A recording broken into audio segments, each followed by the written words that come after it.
Welcome to the Dietitians Unplugged podcast with Aaron Flores and Glenys Oyston.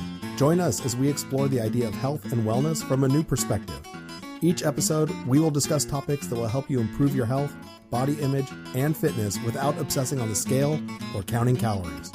We believe in health at every size, intuitive eating, and body positivity, and we want to help you build the confidence to ditch the scale, embrace your health, and unplug from the world of diets and body shame.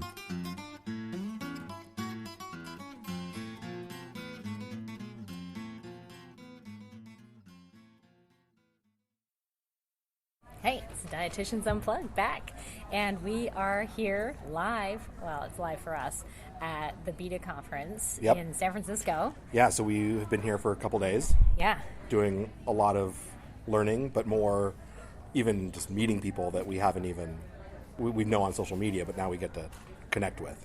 Right, it's amazing. Yeah. Like, I'm looking across the room, I'm looking at Marsha Hudnall of Green Mountain at Fox Run, and Fiona Sutherland of Body Positive Australia, and Rebecca Scritchfield, and all these really cool people that we interact with online and that are like making a lot of progress in the non-diet world, and it's like been amazing to pick their brains and talk to them, and also just get to know them as friends. Yeah, I think aside from all the sessions that we've been to, I think sharing conversations with these people, like really in-depth conversations about how they got to where they are, what do they see as maybe similarities between our practices, what are differences, where are we going as a movement, have been inspiring. Yeah, and what I'm always amazed at is like they know who I am. Right. Which is a little intimidating. And some of them listen to our podcast. Yes, they do, and they listen to our podcast, so that's really cool. Yeah. So have you learned, so the BETA is the Binge Eating Disorder Association, and this is their conference, just in case we didn't say that. So, so have you learned anything new here in any of the sessions, or? You know, I think, so we started off our conference, the opening session was talking about conversations about race. And which seems odd in a Binge Eating Disorder Association conference, an eating disorder conference, but it was very intentional by the organizers because so much of our culture, and especially with eating disorders, is race is wrapped into all of it, and marginalized voices are a part of it. So that session right there was super interesting to me. It opened my eyes a lot. I think that the speakers who spoke, they basically said, we want to make you feel a little bit uncomfortable. Yeah. They did that in a good way, because I am realizing the things that I need to do better as a straight white male. Right, and so BETA has made, I think, big strides with really trying to be inclusive of everybody in this, and not just have it be, because, binge eating disorders or eating disorders affect, white people. It's like, well, no, actually, they don't. They affect everybody. But unfortunately, the different problems that go into it for different groups of people are not looked at. Yeah. So for instance, I learned about historical trauma. Yeah. Regarding, from colonialism and how, people of color have sort of been subjected to, these terrible traumas over generations, and they pass it down. And what one of the slides actually said was that DNA changes with trauma, and that is getting passed down, and that, eating disorders can be connected to that historical trauma, and eating disorders can be a way of people taking control in their lives where they don't have control. Right. They're not able to control other parts of their lives, like the stigma that they receive. So that was like totally fascinating to me. Yeah, that things that I'd never thought about before. Right. So I think putting eating disorders in that context is, to me, I think will be an evolution in my practice, and a good evolution, because I think it's going to do two things. One, allow me to have more difficult conversations, but two, to realize, okay, if this is where I'm working, right, how do I need to go home, back to LA, and do a better job of reaching out to or serving communities that don't have access to a dietitian or to an eating disorder therapist, and what can I do to make a difference in that realm? Right. And I guess it's, how do I be a better ally? Yeah, who isn't being served?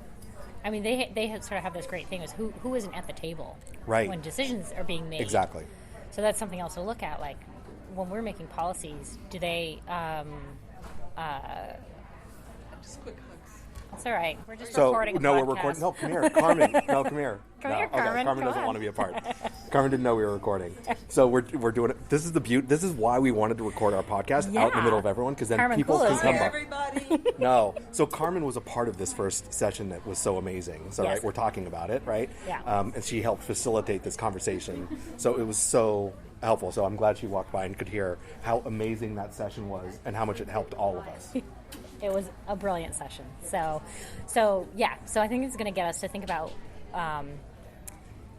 eating disorders, dieting disorders, Right. in a really different way. And one of the other things that was brought up is that, a therapist or a dietitian was saying, I can't remember which session this was in, but they said, it's important to ask if somebody, like a person of color, has an eating disorder. You might want to ask if race is a component. Right. And that was like something, like I think a lot of people might shy away from that. But if we don't address it, then we don't get to the root cause sometimes of Right. what's harming people. Yeah. So, Yeah. Yeah. So I think that was really amazing. I also sat in on Dana and Hillary's presentation about the embodied practitioner. Mm-hmm. And there were some amazing slides in there that they were talking about. I took pictures, of course, of some of them because I think that's how we take notes now. Right? We take out our camera and we take a picture of the slides. Of the slides? Yeah. Even though they're all going to be online. I felt cool for a second with my technology. That's how we take notes. I don't take notes. I just sit and listen and absorb. And what was interesting is they were talking about being embodied as, maybe a different term for when we are actually body positive, body trust, body neutral. I mean, to be embodied is to be comfortable in our skin and understand the feelings and things like that. It was really, that was really amazing to sit through that session, and they always inspire me to think about that part of my practice and working with clients, but also with me, because they asked, when as a clinician might you not be embodied, like during a session? And So was that about basically practitioners having to work on their own shit with their body? but also with their clients. With their clients, Yeah. okay. Yeah, both. And understanding the component of stigma within all those things. And they mentioned, so how do you feel? How might you feel, sort of disembodied during a session? And I said, there are times when, because of being in a larger body, I feel like clients that's all they're seeing. So then I'm totally disengaged because that's all I'm seeing. And it makes the session maybe a little bit difficult. So it was really interesting conversation that they had. Yeah.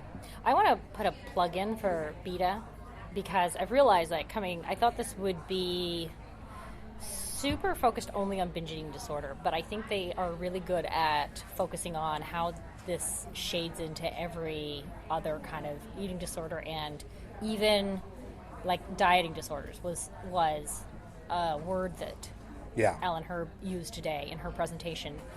And this is a really supportive non-diet community, unlike a lot of other, I think, associations around, Yeah. some associations around eating disorders where there's still a focus on weight loss for some people. Right. So this is a very health at every size community and super inclusive and accepting. So I think if anybody's struggling or feels like they may be struggling with binge eating in any capacity, check out Beta, betaonline.com. Right. And if you can, come to one of the conferences. Yeah, I mean, I think next year it's going to be in Brooklyn. Okay. This year was the first year it was on the West Coast. And what's interesting in some of the sessions, there are lay people, there are people in recovery or people struggling with binge eating disorder who have come to this conference. And it's not just clinicians. And you're right, I think it's super supportive, and I think Beta has done a really good job of making sure that as many voices as possible can be included. Right. Yeah. And I mean, I think when I go back to my regular life, it's going to be like, oh, just a couple voices are included. We're going to come down a little bit.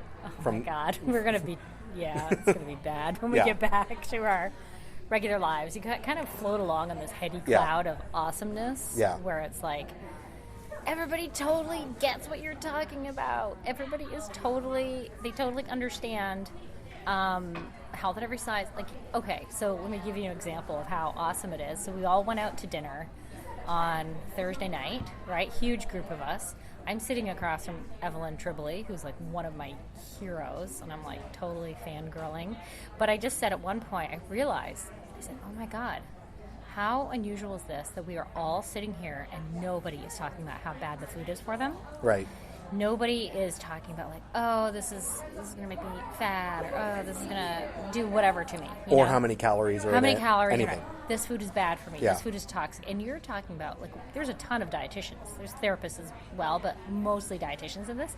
And, like, everybody's getting everything. Like, people have fries, some people have salads, some people have burgers, some people, like, nobody's freaking out about the food. Yeah.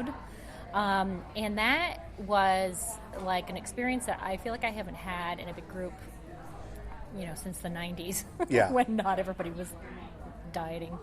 And I just said, well, this is amazing. Like, this is what the world could be like if we all just gave up the bullshit of dieting and the weight paradigm, the weight management paradigm. Yeah. And it's just like such a heady experience. And so I think we still have another afternoon of the conference, and I'm still speaking later today, so wish me luck. I know, I'm so excited to hear that, and you're super nervous, but you're going to be amazing. I'm freaking out. But no, I think the thing that I will take away, in addition to what I've said before, is the notion that for 2.5 days, we were in this super supportive environment with like-minded folks where we could move all the conversations, right, past food and diet and bodies to the real issues. Right. And that was... And go deeper. Yeah. And I think that was really nice because I think that doesn't happen a lot back home. I mean, it happens with some people, but it doesn't happen that often. I think that's the benefit of conferences like this. Right. Is you get to, like, have some conversations that you would normally be having very siloed. Yeah. And, that's exactly it. We don't have to get stuck at explaining why chasing body size and weight as an intervention is futile and it doesn't work and here's all the science. It's like, no, we're all dialed into that. Yeah. So then, we can talk about, the issues around race and inclusivity. And, like, what's great is actually we're talking to people who have said to me, like, actually where I come from, this does not get discussed at all. Right. And that was kind of blew my mind, and I said, well, at least we've got a long way to fix problems, but at least it is getting discussed. Yeah. And people's minds are being changed. So it's great to hear people say, like, where I am, we don't talk about this. And it's just really cool that it can be so eye-opening for people. Yeah. So this is my first BETA conference. Me too. It's amazing. Yeah. Love being in San Francisco again. So. Yeah. So what else? Well, I mean, listen, I'm excited for the rest of it, and I'm excited to go home and apply. I'm really excited for your talk. Like, don't mess up, okay? I won't. Yeah. Just seriously, don't mess up. Thanks. No pressure. No pressure. Right. No pressure. All right. Well, this is kind of our live report from the conference. Thanks to Carmen Cool for kind of doing a drive-by. Yeah, right. A drive-by recording. Exactly. She ran away when she realized we were recording. Yeah. She did not want to come and talk. So, yeah. Cool. All right. Well, we'll talk again soon. Yeah, thanks for listening. Yeah.